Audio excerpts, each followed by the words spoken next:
There are people who are born not to be left alone.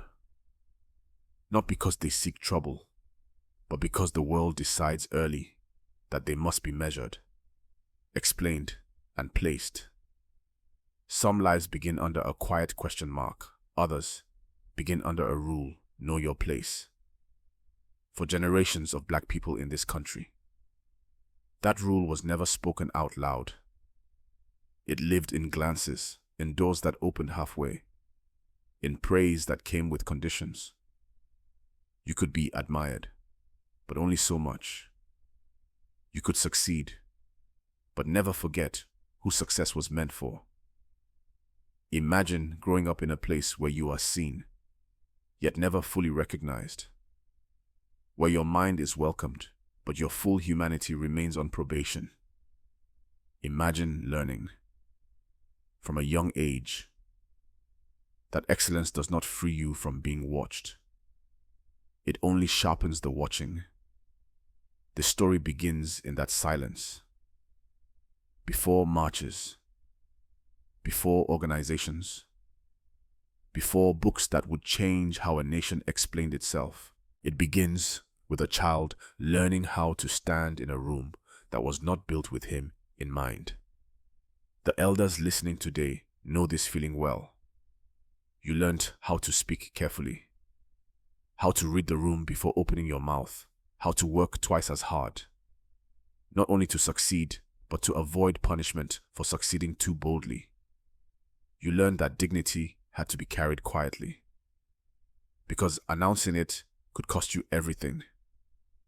This is not a story about anger.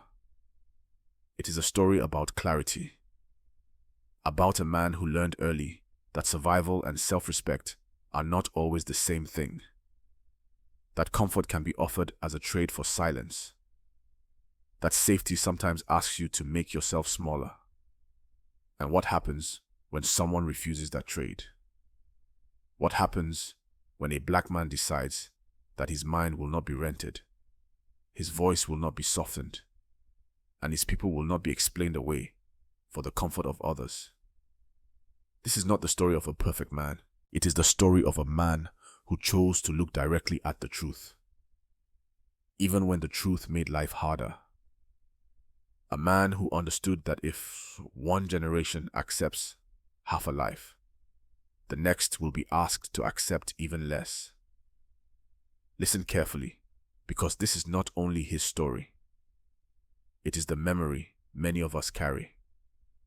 And before this story ends, you will recognize why standing upright has always been the most dangerous and most necessary act of all.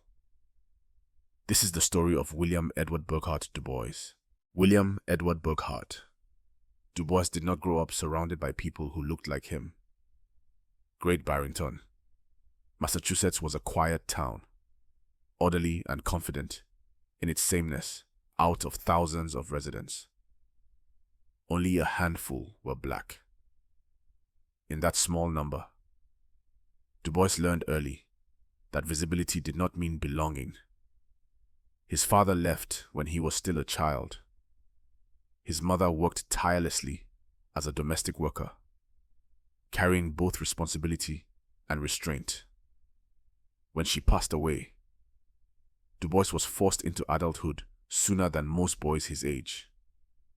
He worked in a local mill, learned the weight of labor, and still walked into school each morning determined not to disappear.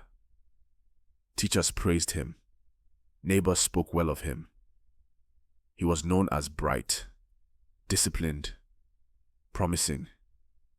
Yet every compliment carried an unspoken boundary. He was exceptional. Yes, but only as long as he remained agreeable. Only as long as he did not forget that his welcome was conditional. There was no shouting hatred in his childhood, no burning crosses in the yard. Instead, there was something quieter, more confusing.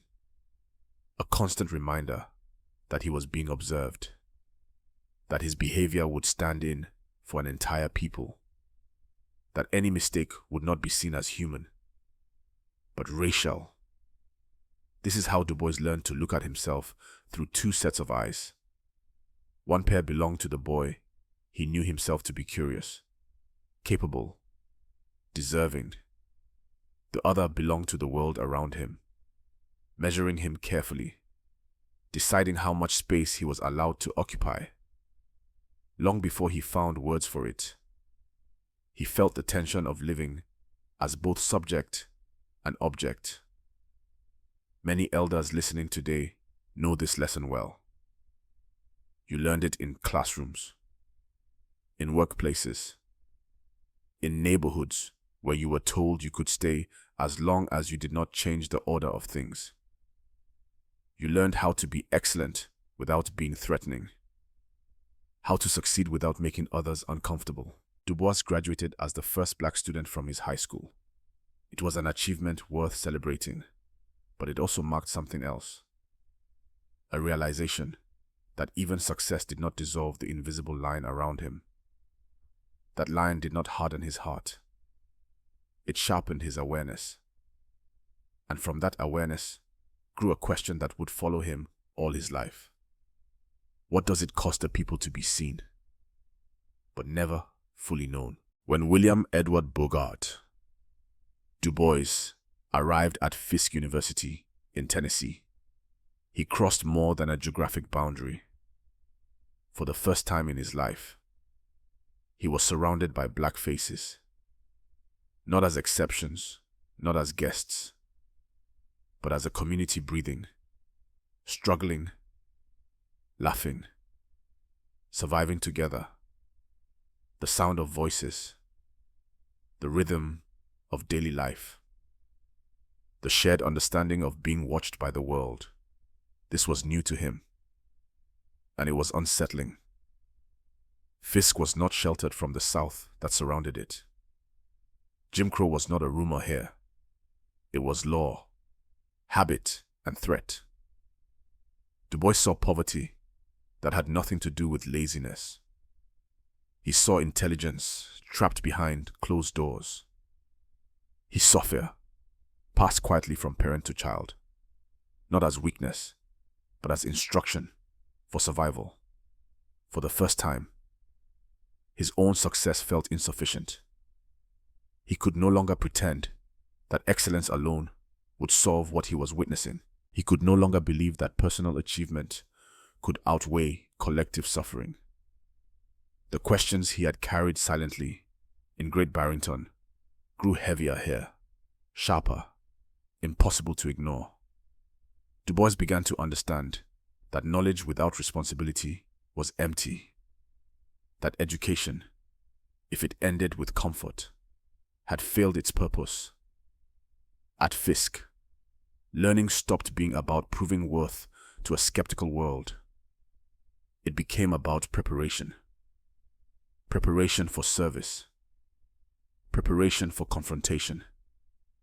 Preparation for a lifetime of telling truths that many would prefer remain buried. He wrote, he edited, he spoke, not with rage, but with clarity. His words carried the weight of what he had seen. Children denied futures. Adults denied dignity. Entire communities treated as problems rather than people. Many elders listening today recognize this turning point. The moment when leaving is no longer possible. When seeing becomes knowing, and knowing becomes obligation. When you realize that walking away might be easier, but it would cost too much. Fisk gave Du Bois more than an education. It gave him a people. And with that gift came a promise. He never spoke aloud, but never broke. He would not learn simply to rise above. He would learn in order to reach back. He would not collect knowledge as armor for himself alone. He would carry it as a burden and as a responsibility. From this moment forward, Du Bois was no longer just becoming a scholar. He was becoming accountable. When Du Bois entered the highest halls of learning, he did not arrive as a guest seeking approval. He arrived as a witness, carrying evidence at Harvard and later in Europe. He sat in rooms where ideas about black people were spoken with confidence and distance. Scholars debated poverty, crime, and so-called progress as if they were weather patterns, not human lives. Du Bois listened carefully. He took notes, and he recognized a dangerous pattern. Black people were being studied, but never truly known. When he returned to the United States and began his work in Philadelphia, Du Bois made a decision that separated him from most thinkers of his time. He would not theorize from a distance. He would walk the streets. He would knock on doors. He would listen, house by house, family by family. He recorded what polite society refused to see. He documented overcrowded homes, limited access to health care, schools starved of resources, and labor that consumed bodies without offering security. He counted what others ignored. He mapped what others erased. The result was the Philadelphia Negro, a work that did something radical in its simplicity. It told the truth, not the truth that blamed black people for their condition, but the truth that exposed how systems were built to constrain them. Poverty was not a moral failure. Crime was not a racial instinct. These were predictable outcomes of exclusion, neglect, and enforced inequality. Du Bois understood the risk he was taking. Facts, when spoken plainly, threatened comfort.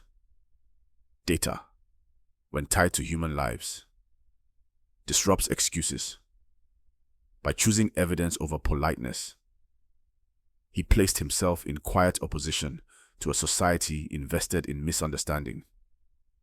For many elders listening today, this struggle feels familiar. You have seen how truth is welcomed only when it does not demand change. You know how being right does not guarantee being heard. Du Bois knew this too, yet he persisted because for him, knowledge was not a ladder out of the community. It was a bridge back into it. Education was not a badge of superiority. It was a tool for defense. Du Bois transformed scholarship into an act of resistance. He showed that standing upright does not always require raised voices. Sometimes it requires patient documentation, relentless clarity, and the courage to say, this is what is actually happening. In choosing truth over acceptance, Du Bois made his position clear. He would not allow his people to be explained away, and he would not allow silence to pass as peace. As Du Bois continued his work, he found himself carrying a truth that made many people uncomfortable. Within Black America, there was an argument taking shape about survival. One path promised safety through patience, learn a trade, accept limits, prove usefulness, do not ask too much, too soon. This path was voiced most powerfully by Booker T. Washington, a man respected by white leaders and many black institutions alike. Washington offered a bargain: economic stability now, political and social equality later, to many. This sounded reasonable after centuries of brutality. Rest sounded like wisdom. Silence sounded like strategy. Du Bois understood the temptation. He understood the fear beneath it. But he also understood the cost. Du Bois believed that postponing dignity taught a dangerous lesson. That if a people learned to wait quietly for rights, their children would be taught to wait even longer.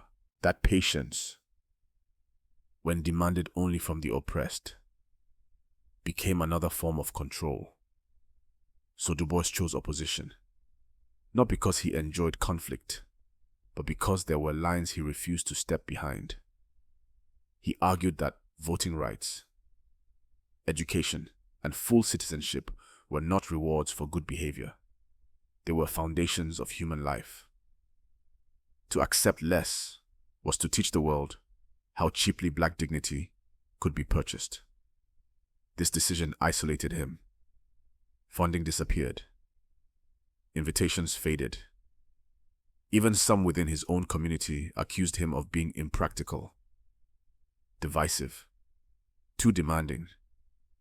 Du Bois felt the weight of standing alone, knowing that history often punishes those who speak before the crowd is ready to listen. Many elders listening today recognize this moment. The moment when choosing truth costs relationships. When staying silent would bring comfort, but speaking would preserve the soul. When you realize that being liked and being right rarely travel together. Du Bois did not believe himself superior to Washington. He believed the moment demanded more courage than caution. He believed that compromise, when repeated too often, trains a people to shrink. By refusing to soften his demands, Du Bois accepted a harder road, but it was a road that allowed him to walk upright. Without apology, he understood something that time would later confirm. Rights delayed are often rights denied, and a people taught to accept half a life will be asked, again and again, to accept even less. Once Du Bois accepted that speaking alone was not enough, he turned towards something harder than writing or teaching. He turned toward organization. He understood a truth that history repeats often a single voice, no matter how clear, can be ignored. But a chorus, once formed, changes the air itself. In 1905, Du Bois joined with a small group of black thinkers and activists who were tired of waiting. They gathered near the thundering waters of Niagara, just across the Canadian border, where they could speak freely without restraint. They were not many, but they were certain. The Niagara movement rejected the idea that black freedom should arrive slowly, politely, or by permission. They demanded full citizenship, voting rights, and equal treatment under the law. Not someday. Now. Du Bois helped give language to this demand. Sharp and unyielding, rooted not in anger, but in moral clarity. The movement did not last long. Money was scarce. Disagreements arose. Opposition came from every direction. But something important had already happened. A seed had been planted. From that seed grew the National Association for the Advancement of Colored People. Du Bois became one of its guiding minds, and, through its magazine, The Crisis, its most recognizable voice, month after month, page after page, he helped create a space where black life could be seen in full, not as statistics, not as problems, but as people. The Crisis published essays, poetry, photographs, and arguments that insisted on one simple truth.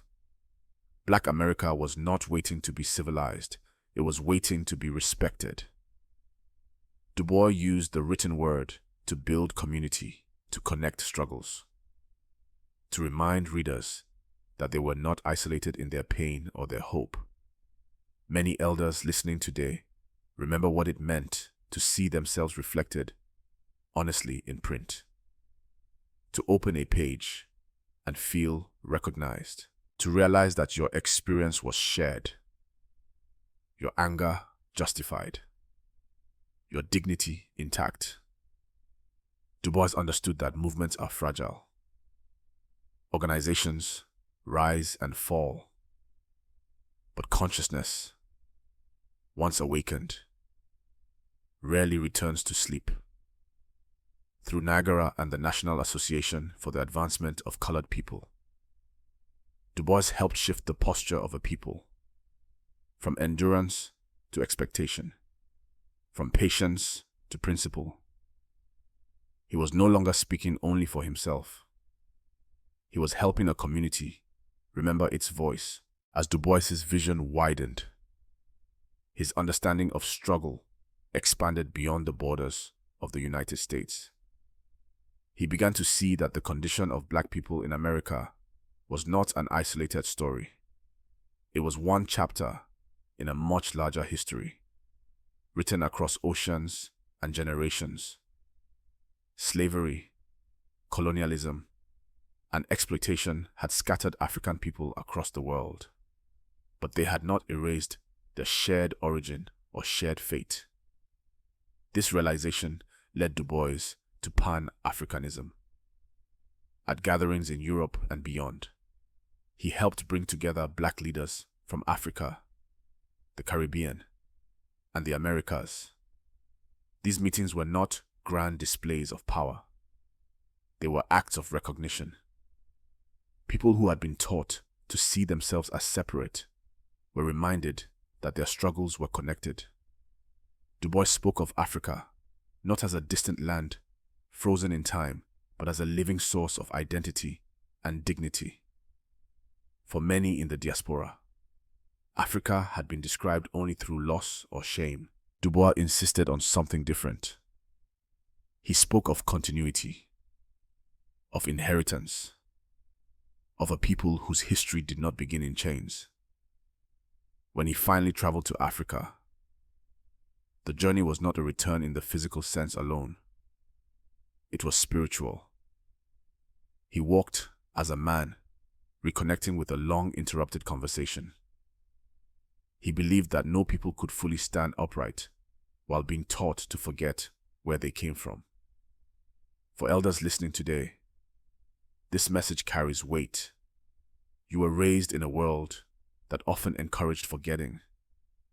Forget the old stories, forget the names, forget the pain, and sometimes even the pride. Du Bois refused that forgetting. Pan-Africanism was not about leaving America behind. It was about expanding the meaning of belonging, about understanding that dignity does not shrink when it is shared, it grows. Du Bois understood that systems of oppression were global, and so resistance had to be rooted in shared memory and shared purpose. He believed that when black people saw themselves as part of a worldwide family, the lies used to divide them lost their power. Through Pan-Africanism, Du Bois offered a wider horizon. He reminded his people that they were not an accident of history, but a continuation of it. And in that remembering, he believed, lay a deeper strength. In the later years of his life, Du Bois found himself once again out of step with the nation he had spent decades trying to force into honesty. The world had changed, but not in the way he had hoped. New wars were fought in the name of freedom, while old injustices remained firmly in place. Du Bois watched as fear became policy and dissent became suspicion. Those who questioned economic inequality or racial hypocrisy were labeled dangerous, ungrateful, disloyal. Du Bois was watched, investigated, isolated. For a man who had given his life to truth, this was not new, but it was heavier now. Age does not soften injustice, it sharpens the awareness of how long it has been allowed to endure. Du Bois understood that silence would buy him comfort. It would also erase everything he had stood for, so he refused it. When Ghana, newly independent and searching for its own future, invited him to live and work there, Du Bois accepted. Some called it exile. He saw it as alignment, a return not only to Africa, but to purpose. In Ghana, Du Bois was no longer required to explain his loyalty. He was surrounded by people, building something of their own, on their own terms. He worked on projects that honored African history and possibility. He lived among a generation that did not ask permission to imagine freedom. For elders listening today, this chapter carries deep meaning. It speaks to the moment when you realize that belonging cannot be begged for, that sometimes dignity requires relocation, not of the body alone, but of the spirit. Du Bois died in Ghana, one day before hundreds of thousands would gather in Washington to demand justice. He did not see that march, but its footsteps echoed his lifetime of insistence. He left this world not as a man defeated, but as a man consistent. Consistent in his refusal to bend. Consistent in his belief that a people must choose truth over comfort. Consistent in his understanding that standing upright is not a phase of youth, but a discipline of a lifetime. By the time Du Bois reached the final decades of his life, his body had slowed, but his clarity had not. He looked back across nearly a century of struggle and saw patterns that many preferred not to name. Progress had come, but always resisted. Doors had opened, but only after pressure. Every gain had required insistence. Nothing had been freely given. Du Bois understood that history does not move because it is convinced. It moves because it is confronted. For elders listening today, this understanding is deeply familiar. You know that every right enjoyed was once considered unreasonable, that every demand for dignity was first called dangerous. Du Bois lived long enough to see his early warnings confirmed again and again. He did not measure his life by victories alone. He measured it by posture. Did he stand upright when it would have been easier to bend? Did he speak when silence was rewarded? Did he remain loyal to truth even when truth isolated him? On those measures, Du Bois did not waver. He had been called too radical, too intellectual, too demanding. He accepted those labels without bitterness. He knew that a society comfortable with injustice will always find language to discredit those who refuse comfort. Du Bois left behind institutions, writings, and ideas. But more than that, he left a model of how a black mind could move through the world without apology, how learning could serve liberation, how age did not excuse retreat. For those who came after him, Du Bois offered permission. Permission to think deeply. Permission to question authority. Permission to demand more than survival. He showed that resistance does not always look like shouting.